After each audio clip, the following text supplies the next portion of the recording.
Imperial Leather by Mcclintock explores the connection between race, gender, sexuality, class, and psychoanalysis in material history. The book moves through three distinct moments, from the height of British imperialism in the UK to the contemporary hopes of dismantling the Master's House in South Africa. The book is a rich source of insights for anyone working on colonialism and its lingering traces in the post-colonial present.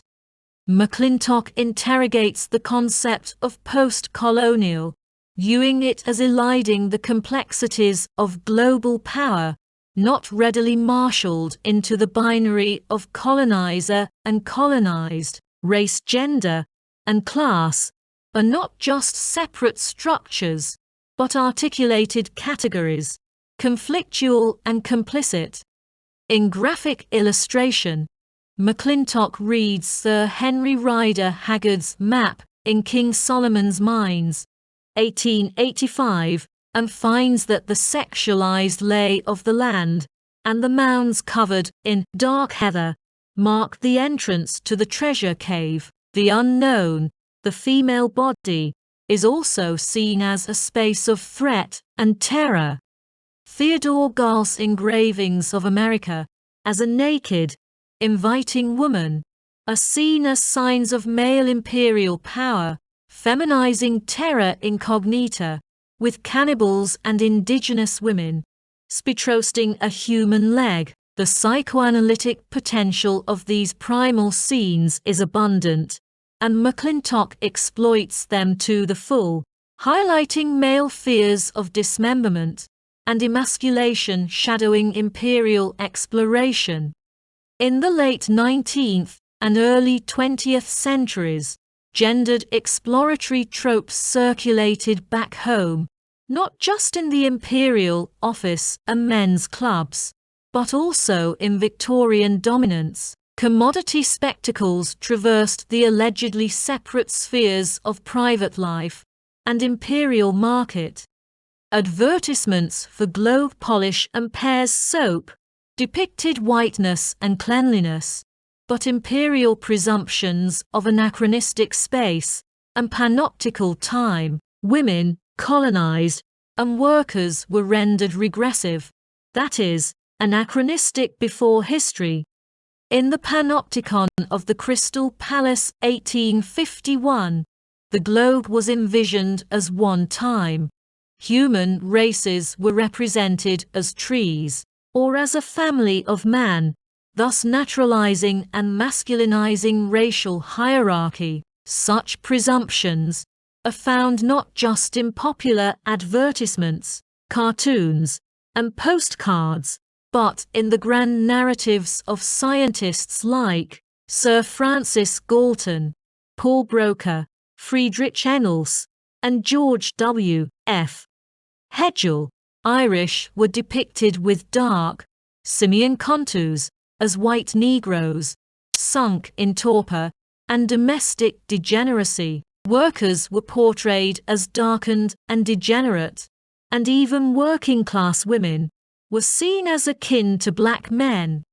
Mcclintock explores these complicities of race, sex, and class through the history of a protracted clandestine liaison between Hannah Kolevitz's maidservant and later secret wife, and Arthur Mumby, barrister, poet, and photographer of Victorian Britain. Mcclintock claims that his obsession with inspecting working women, domestic servants, milkmaids, sack makers, fisherwomen, and the mining women of Wigan Pit was born of his infatuation with his powerful nurse. She long refused him marriage and children, preferring paid to unpaid domestic work and the pleasures and freedoms of life downstairs. Metropolis and colony were connected by the double crossings of commodities, as goods and as signs. Imperial progress became a commodity spectacle, with images of black children becoming almost white, with Pears soap or monkey brand soap, crossing the threshold from the jungles of Africa to the British doorstep. In this domestication, women's dirty work and that of the colonized are alike effaced.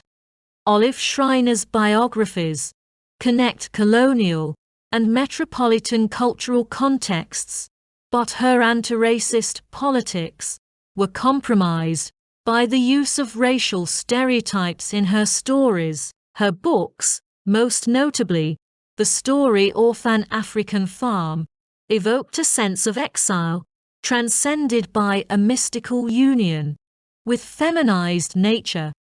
The final section of the book explores the politics of colonial and contemporary South Africa, focusing on the iconography of the mother in Afrikaner and African nationalism. Mcclintock discusses the book The Long Journey of Popinongina, 1980, which was a scandal in South Africa due to its story of an African woman's violent struggle to survive apartheid and its uncertain authorship. She argues that dialogics resurface in the awkward shifts of tense, person, and voice in the telling, and ultimately, the we of Pop's community of women is the voice that prevails. This collective first person, often applied to the life histories of women, working-class men, and people of color, is read as a challenge to Eurocentric literary norms.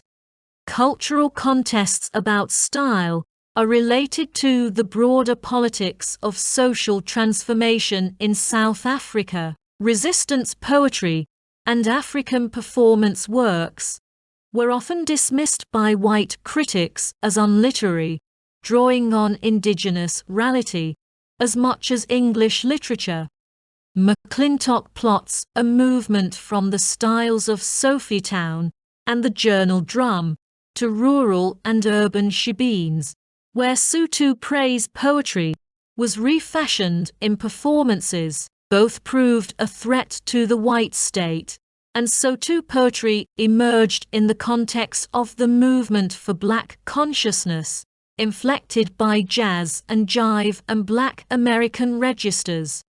Imperial leather is often brilliant, but also copious, not quite connected, and a bit uneven, especially in effecting the aspired mutual engagement between psychoanalysis and material history. While psychoanalysis is deployed in analyzing Freud's banishing of his nurse nanny from his Oedipal family romances, the fetishism and cross-dressing of Culwick and Mumby, and the biography and books of Haggard and Schreiner, it virtually disappears in discussing contemporary South Africa. Daniels's Puritans at Play is engaging, combining the anecdotal richness of classic New England chroniclers with insights drawn from some of the best standard works of Puritan scholarship.